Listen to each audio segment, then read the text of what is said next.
A while ago, I had the idea to create some oil painting portraits of my two cats, my two rescue cats, Earl and Smeagol. I actually bought the supplies to make these oil paintings well over a year ago, and I just kind of never picked it up because I've always found oil painting a little bit intimidating and like something that real artists use and not hobbyists like myself. So it took me a while to work up the guts to kind of start researching it. I don't know why, but you know, sometimes you buy a pretty art supply and you don't want to use it. That was me with this. So I feel like a lot of people have seen the old school, I think it was like the 2010s, the IKEA Elizabethan rough cats that they used to sell, and a lot of people have taken that idea and made it their own on social media, doing pet portraits with little crowns and making pets look like royalty.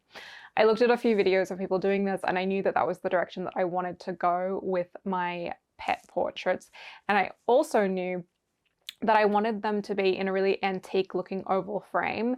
If I could find something with beveled glass, that would be great. But unfortunately, I looked through flea markets, thrift stores, online, etc., and either nothing was there or it was insanely expensive, especially the stuff with beveled glass. That stuff is in the hundreds of dollars. And I kind of thought, maybe not for one painting. I actually decided to forego the idea of framing these in glass, as you'll see, because when I was doing research on oil paintings, I noticed a lot of them don't have glass because it will mess up the way that the light refracts off the oil. But because of this bad luck, I decided to turn it into a little bit of a positive and get into wood carving for the first time and make my own frame.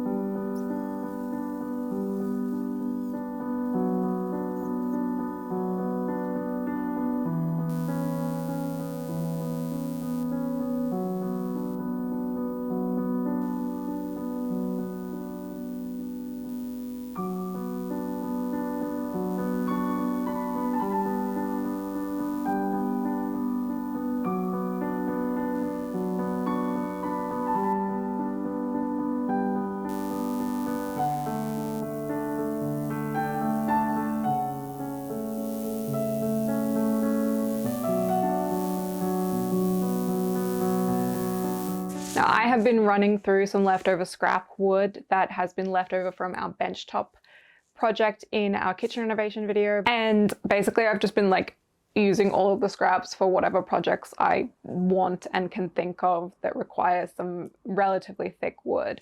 I think that the wood is about 1.5 inches thick, roughly. It's a composite wood, so it can be a little funny to work with a Dremel because some things aren't exactly the same. But it did seem to all be relatively soft and okay to carve out with a Dremel.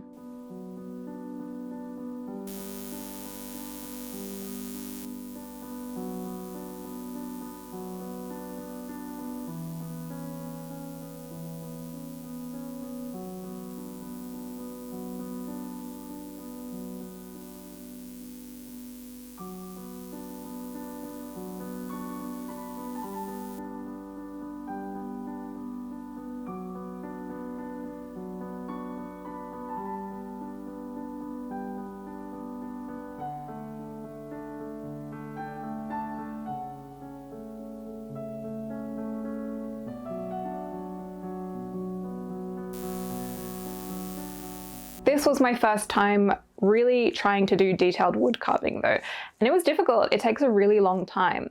So I used a Dremel, a sanding drum attachment, as well as a small ball head attachment to etch the design out. If you plan on doing this, make sure you invest in a decent quality respirator. It's really uncomfortable and bad for you to be inhaling in a ton of dust. Sometimes due to the weather or just pure laziness and wanting to be indoors on the couch, I was working indoors as well. So respirators, ventilation, vacuums, these are all necessary things for working with wood and doing wood carving. While I waited for my wrists to relax in between bouts of wood carving, because this activity is pretty hard on your hands, I decided to start the painting. I used that same interior oval pattern to trace out the general size and shape of where I wanted my cats to sit within their painting, and then I looked at some reference photos and sat them down on a blanket on the couch to start sketching out both of my cats.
actually used to find cats to be one of the more difficult animals for me to draw. For some reason, I'm really good at drawing horses, and I don't draw horses, but cats I have struggled with for a while. And that was actually part of the reason that I chose to write my children's book that I published last year in October, The Adventures of Pumpkin Patch, the Black and White Cat, about a cat, not just because of the story, but also because I wanted to challenge myself to be able to draw cats in different positions and in different styles. As I said, I'd never oil painted before this, and I wasn't 100% sure of the steps that I needed to follow. My mum is actually a really good landscape oil painter, so I called her and asked her for some tips on layering the oil paint, and she basically said that generally 24 hours should be enough to dry if you haven't used too much oil to thin out your paint. I was using linseed oil to thin out my paint, which I really liked. And then you can also just use oil and a rag to clean your brushes. That worked fantastically. I also use really cheap brushes. I just get them from like the local craft store. I don't have any kind of brand preference because I run through them and destroy them pretty often because I use them for a lot of different things: oils, gouache, acrylics, painting the walls in my house, painting furniture, like all sorts of stuff. So if I do decide to invest in some really beautiful brushes at some point, I will need to remember to keep those separate from my run-of-the-mill, use them for everything kind of craft brushes. I use linseed oil to thin the paint out for background and blending, and I worked on an oil portrait pad. So this painting, so the finished painting ends up being oil on paper in a wooden frame. Because I wasn't 100% sure of ratios, how to work with the oil paints, and I was unused to the medium, it did take me a couple of weeks to finish this painting. I also watched a lot of tutorial videos, and the majority of these suggested that to get a good likeness of a pet, if you can get their eyes right, you should be pretty solid. So I concentrated mostly on getting the eyes and the pattern correct. Would you believe that my cats are in fact brothers? They are litter mates. I adopted them in early 2020. They fell out of a hedge in a very old boss's backyard, and she put them in our team group chat and was like, hey, these guys are up for adoption. And I was like, I would like all three of them. And I ended up only getting two because that was all I could handle. But they're a pair of bonded brothers. Earl is the adorable little teeny tiny one with the tortoise shell. He's sitting right below my feet right now. He's got a tortoise shell pattern, white all over his front, and a little pink nose and pink ears. And Smeagol is the beautiful, kind of chunky, a little bit bigger, muscular, kind of dude bro cat. He's also kind of a little scaredy cat, which is quite funny because he's bigger. The tuxedo cat with the little black patch on his nose, who is also most of the pattern inspiration for the character Pumpkin Patch in my children's book. But unfortunately, I wasn't that big of a fan of how my painting of Smeagol was turning out. I think it is due to the amount of white in his fur. I was struggling a little bit with how to get that across in oils. I do know that the general rule is like blues and grays create shadow on white fur, but I was just struggling a bit because, as I said, I'm not super used to this medium. I was, however, incredibly happy with my painting of Earl, so I decided to just scrap Smeagol for now, and I will do him at a later date. And I finished painting my portrait of Earl.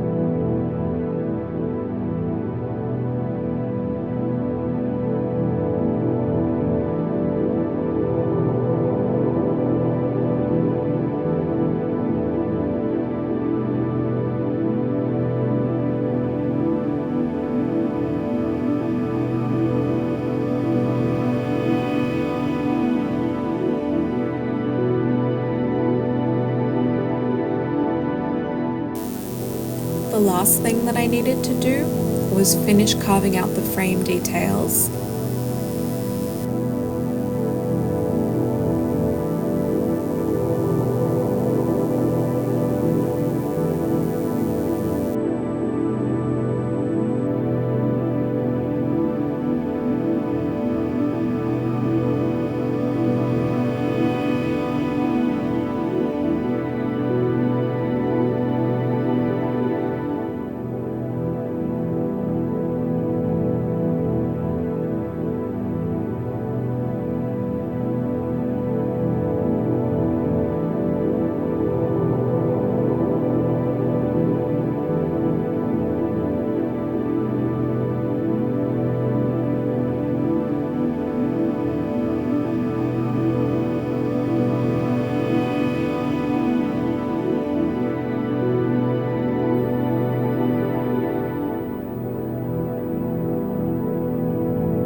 So in terms of how the paintings turned out, as I said, I wasn't a fan of how the portrait of Smeagol was turning out. I liked a lot of things. I thought there was a lot of likeness. I thought it was quite cute, but I just didn't like the lack of realism there.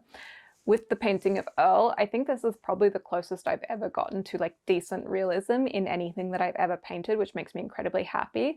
I've been spending a lot of time experimenting with different mediums, different styles to kind of like find what I like as an artist and how I want my work to look, and I do feel like I'm getting closer to something that I really, really like and that I'm really proud of. I found that in my book as well. With gouache, there was a lot of stuff that I was proud of.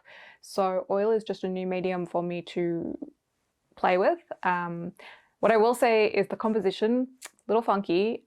I'm not very good with light, which is bad for someone who likes to paint. I am working that out slowly. I'm getting a little bit better, I think, at light and color value. And how to portray a single source of light. In terms of composition, I think that Earl's face should have taken up more of the frame, and the ruff and the cloak that he's wearing should have been a little bit more wishy-washy and blended into the background. And that was kind of what I was trying to do. But I mean, there are different types of references that you could pull up that would be similar to what I did. But I think that for the lack of skill that I have in painting clothing as of yet, that probably would have been a better way to make my image look stronger overall. In terms of the frame, I'm really proud of it. I think a lot of the acanthus leaves look really great. It's a little uneven, and maybe I could have gone for a slightly darker stain. But stain is expensive, and that's what I had. I ran out of my walnut stain. I need to go get a new one because I want to do a lot of wood in this house restained and like matching the benchtop wood, and for our floors eventually to be replaced with hardwood and to match that out. But as of yet, Earl is hanging in pride of place on our gallery wall in our hallway, but I think that his permanent position will be behind me here in this little vignette.